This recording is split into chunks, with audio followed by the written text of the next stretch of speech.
안녕하세요. 안전한 투자로 편안한 노후 준비 중경투TV입니다.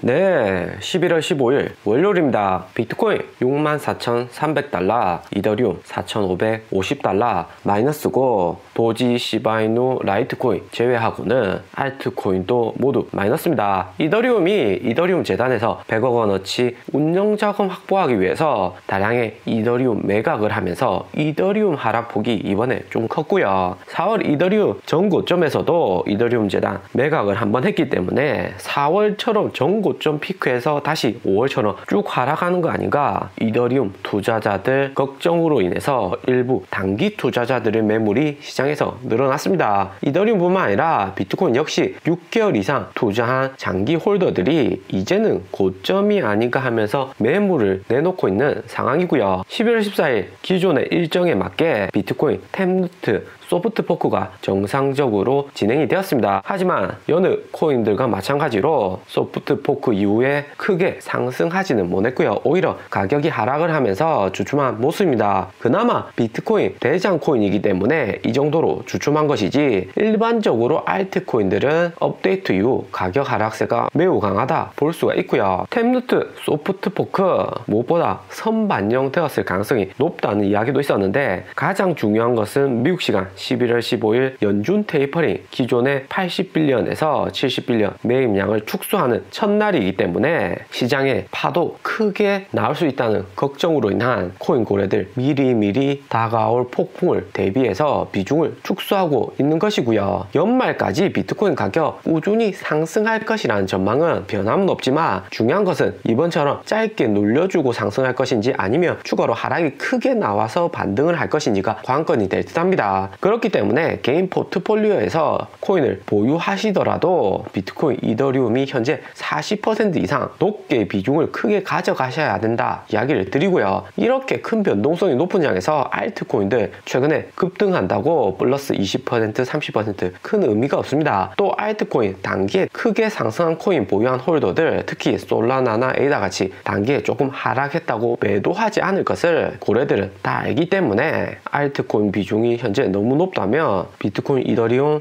횡보장에서 추가적으로 손실 크게 올 수가 있습니다. 이더리움도 마이너스 2.4%인데 솔라나, 에이다가 마이너스 1.2%, 1%는 추가로 매수를 하면서 가격이 선방을 했다 볼 수가 있는 거고요. 무엇보다 이더리움 도미넌스를 보시면, 이더리움 도미넌스는 18.3%, 0.3% 줄어는 들었지만 비트코인 도미넌스는 0.3% 오히려 증가를 했고요. 템루트 업데이트로 비트코인으로 자금이 잠시 옮겨왔을 뿐이고, 알트코인 내 자금들은 여전히 건전하다는 이야기죠. 개인들이 알트코인들 최근 가격이 하락은 했지만 잘 홀딩을 하고 있는 거고요. 9월 7일 하락장 오기 전하고 분위기가 비슷하다 볼 수가 있습니다. 당시에도 비트코인, 이더리움 가격은 하락했는데 알트코인 가격은 크게 하락을 못했고요. 하지만 이후 비트코인 마이너스 5%, 마이너스 4% 되면서 알트코인들 마이너스 10%씩 패닉셀이 나왔었죠. 알트코인 중에서도 오늘 상승하는 코인들 보면 민코인, 도지코인, 시바이누 코인, 중국계 라이트코인으로 가벼운 코인으로 자금이 움직이는 거지, 개인이나 세력들 모두 무리하게 알트코인에 투자하지는 않는 듯 합니다. 개인 투자자들 성향이 9월하고 비슷하게는 흘러가지만 상당히 큰 진전이 있었다 보는 것은, 최근에 큰 롱 포지션 청산이나 숏 포지션 청산은 나오지 않고 있고요. 투자자들이 상당히 이성적으로 시장에서 플레이를 하고 있다 생각이 듭니다. 9월에 청산 가장 많이 나온 거래소인 OK 거래소 최근에 롱숏 비중을 보면, 롱숏 비중이 48.7% 대 51.2%로 코인 가격이 이후에 하락할 가능성이 높다고 판단하에 숏 포지션 비중이 약간 높습니다. 24시간 거래량은 OK 거래소 6조로 바이낸스 거래소 17조에 비해서는 많이 낮아졌고요. 10월 이전에는 각 거래소 롱숏 비중을 보면 거래소 플레이어들 투자 성향을 잘 알 수가 있습니다. 특히 OK 거래소는 중국계 초보 투자자들이 많이 이용하는 거래소이기 때문에 OK 거래소 롱숏 포지션하고 시장이 반대로 가는 경우가 많았고요. 당시에 9월에 OK 거래소 위주로 롱 포지션 청산이 가장 많이 일어났죠. 레버리지 마진 높게 쓰기 때문에 비트코인 작은 가격 하락과 상승에도 크게 반응을 했고요. 하지만 현재는 코인 전체 시장이 중고수 위주로 이루어져 있고 개인 투자자들도 유튜브나 트위터를 통해서 상당히 신중하게 움직인다 볼 수가 있습니다. 11월 10일 인플레이션율 발표되고 단기에 급등하고 다시 급락은 했지만 롱숏 비중이 일정하게 유지가 되기 때문에 크게 하락이 온 것은 아니었고요. 8, 9월 같았으면 패닉셀에 비트코인 6만 달러 지선 무너졌을 가능성은 매우 높죠. 전체적으로 투자자들 신중하게 자금을 운용하고 선물 전체 볼륨이 크기는 하지만 무리한 자금 운용으로 코인 가격 큰 변동성은 많이 사라졌습니다. 그리고 이번 주 메인 이벤트인 비트코인 탭루트 업데이트가 있었습니다. 탭루트 업데이트 한 다음에도 코인 가격 크게 변동이 오지는 않았고요. 이더리움 8월 런던 하드포크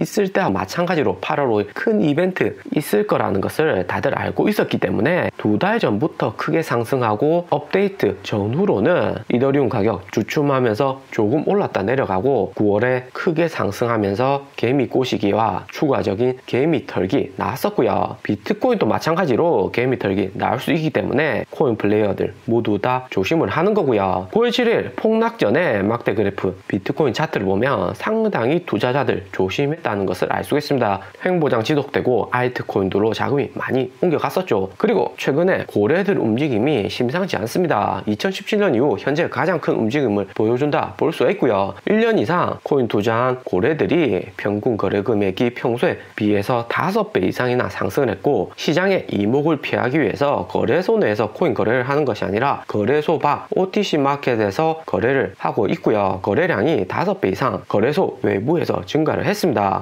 2017년에도 고래들 큰 움직임이 있었고 그 다음에 코인 가격은 크게 변동이 왔었고요. 이번에 이렇게 고래들이 크게 움직인 것은 2020년 초 코인 현물 ETF 승인 전에 미리 추가로 코인 매수하는 것으로는 보이지는 않고요. 2022년 테이퍼링 종료하고 금리 인상 최대 3번까지도 기다리고 있기 때문에 미리 비중을 조절하는 게 아닌가 예측이 됩니다. 고래들 움직임 크게 있고 나면 코인 시장 일주일이나 2주일 뒤에 크게 변동성이 나올 듯한데 코인 현금 비중을 적절히 잘 유지해서 자산을 안전하게 보호해야 된다는 관점은 유효할 듯 하고요. 그리고 카데나 코인이 이후에 가격 상승률이 좋을 것이다. 현재 시총이 4조 원으로 추가적인 상승이나 제2의 솔라나 샌드박스처럼 300% 크게 상승이 가능하다고 이야기드린 코인이었죠. 하지만 카데나 코인 단기에 8000% 100일 만에 80배가 오른 코인입니다. 단기에 급등했다고 해서 모든 코인이 나쁜 코인이다 좋은 코인이다 이야기할 수는 없지만 이렇게 급등한 코인을 투자하실 때는 절대적으로 안전하게 10분할로 분산해서 투자해야 된다 강조를 드리고요. 세력들에 의해서 가격이 좌지우지될 가능성이 매우 높습니다. 단기에 8000% 상승은 했지만 또 1000% 이상 하락이 올 수가 있고요. 이런 코인이 있다 좋다고 이야기 들었으면 전체 자금 100%에서 10%만 소액으로 조금 들어가는 거고 그 다음 카데나 코인이 바이낸스 거래소나 코인베이스 업비트 추가적으로 상장을 할 때 매수를 해서 홀딩을 하는 것이 가장 중요합니다. 카데나 코인이 앞으로도 더 급등하고 가격이 상승하기 위해서는 무엇보다 세력들이 추가적으로 진입을 해야 되는 거고요. 가격 현재같이 이렇게 높을 때는 세력들이 상승 전에 한번 들어왔었고 이후 코인베이스 업비트 상승 전에 들어오기 위해서 다시 눌려줄 가능성이 매우 높습니다. 시바이누 코인의 경우 올해 보면 단기에 급등을 하고 추가적으로 하락이 나왔고요. 그 이후 5개월 이상 횡보하면서 가격은 크게 변동이 없었습니다. 다들 이때쯤 오면 욕하고 팔고 나가는 경우가 대부분이고요. 비중이 너무 크기 때문에 무리하게 시바이누 코인 상승도 하지 않는데 묶여 있다면 부담되고 다른 코인 오르는데 내가 투자한 코인은 안 오른다는 심리로 인해서 매도할 가능성이 매우 높습니다. 그렇기 때문에 처음부터 큰 비중을 넣으시면 안 되고요. 투자하시고 잊고 사실 수 있을 정도의 금액만 투자하는 거고 이후 몇 달 동안 모르고 살았는데 갑자기 카데나 코인, 코인베이스 상장 나올 수 있다 이런 뉴스 나오면 그때서 또 다시 한 번 더 들어가는 거죠. 그런 다음 추가적으로 급등이 오는 거고 다시 하락하고 상승하고를 반복할 수가 있습니다. 이런 패턴을 잘 유지하시고 비중을 작게 투자하셔서 꾸준히 보유할 거다 이런 마음가짐을 가지시고 투자하시는 게 매우 유효하고요. 절대 무리해서 한 번에 많이 들어갔다가 단기에 하락을 한다 해서 팔고 나가지 말고 적은 비중으로 보유한다면 세력도 추가로 진입하고 빠르면 몇 달 뒤 코인베이스나 업비트에서도 좋은 이야기 나올 가능성이 매우 높은 코인이고요. 그리고 카데나 코인, 쿠코인에서 매수를 하는데 어떻게 매수를 해야 되냐? 카드 결제 결제가 안 된다 이런 이야기도 많이 하시는데, 쿠코인 거래소를 이용하실 때는 업비트에서 먼저 리플이나 솔라나 이런 코인을 매수를 하신 다음에 카데나 코인 거래 가능한 쿠코인으로 코인을 입출금을 하시면 됩니다. 그 다음 카데나 코인으로 변경을 하는 거고요. 그리고 쿠코인 거래소 처음 이용하시고 거래소 간 코인 입출금 안 해보신 분들은 반드시 처음부터 많은 금액을 변경하면 안 됩니다. 만원, 2만원 작은 금액으로 먼저 연습을 해보시고 그 다음 투자하실 만큼의 금액만 진입을 하시고요. 오늘의 영상은 여기까지입니다. 좀 더 디테일한 투자 정보가 필요하신 분들은 커뮤니티로도 자료가 공유되니까 멤버십 가입과 구독 부탁드립니다. 감사합니다.